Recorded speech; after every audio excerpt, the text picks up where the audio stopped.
Hello, this is the 69th issue of Catch of the Day, available on the Branch Talk YouTube channel. Today we're going to continue with the reading of Doug Mitchell's book, The 3 Decrees to Build the Second Antitypical Temple and Building the Tabernacle in the Wilderness.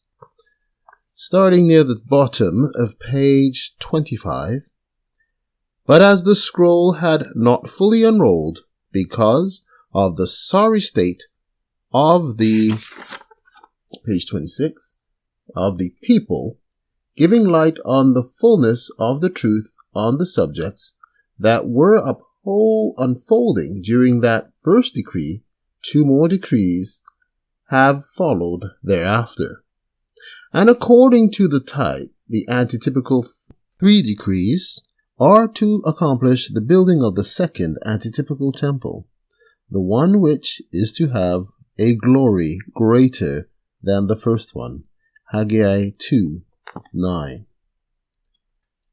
In the house that was about to be rebuilt had been the subject of many prophecies concerning the favor that God desired to show Zion, and all who were present at the laying of the cornerstone should have entered heartily into the spirit of the occasion.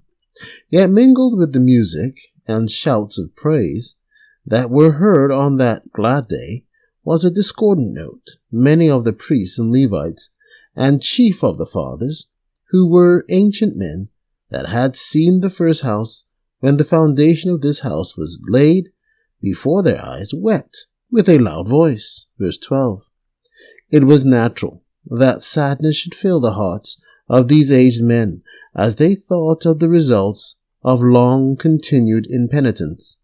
Had they and their generation obeyed God and carried out his purpose for Israel, the temple built by Solomon would not have been destroyed, and the captivity would not have been necessary. But because of ingratitude and disloyalty, they had been scattered among the heathen. Conditions were now changed. In tender mercy, the Lord had again visited his people and allowed them to return to their own land. Sadness, because of the mistakes of the past, should have given way to feelings of great joy. God had moved upon the heart of Cyrus to aid them in rebuilding the temple, and this should have called forth expressions of profound gratitude, but some failed of discerning God's opening providences.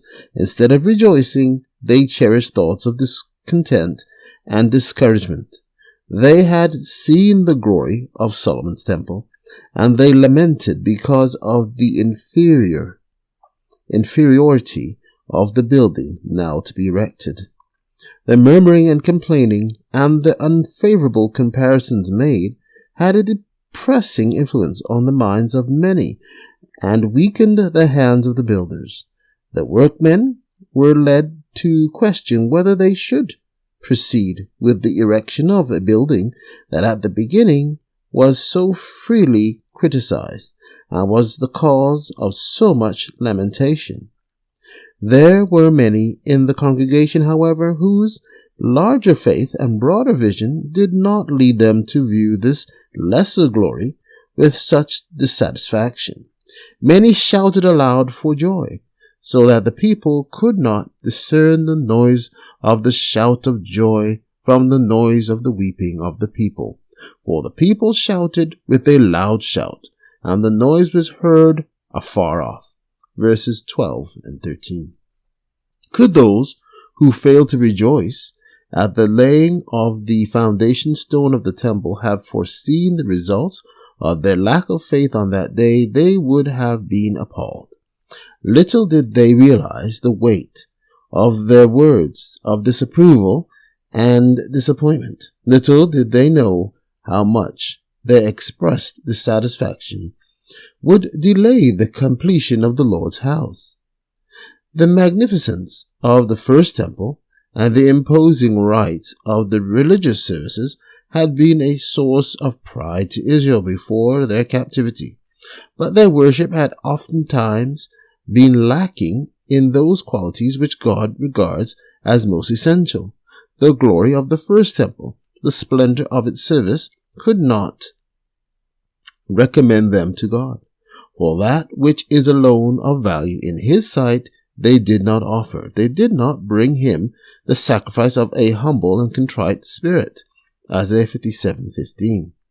It is when the vital principles of the kingdom of God are lost sight of that ceremonies become multitudinous and extravagant.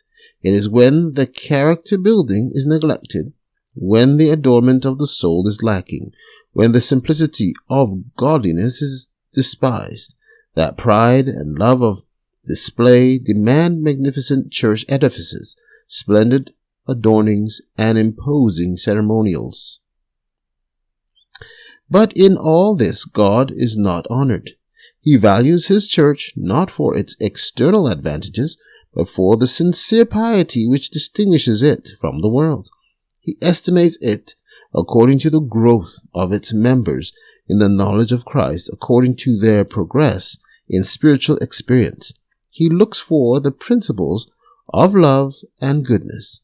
Not all the beauty of art can bear comparison with the beauty of temper and beauty of character to be revealed in those who are Christ's representatives.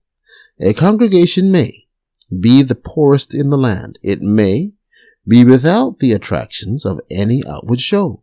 But if the members possess the principles of character of Christ, angels will unite with them in their worship.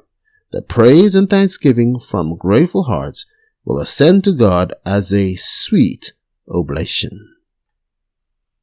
Amen. Take a look at that.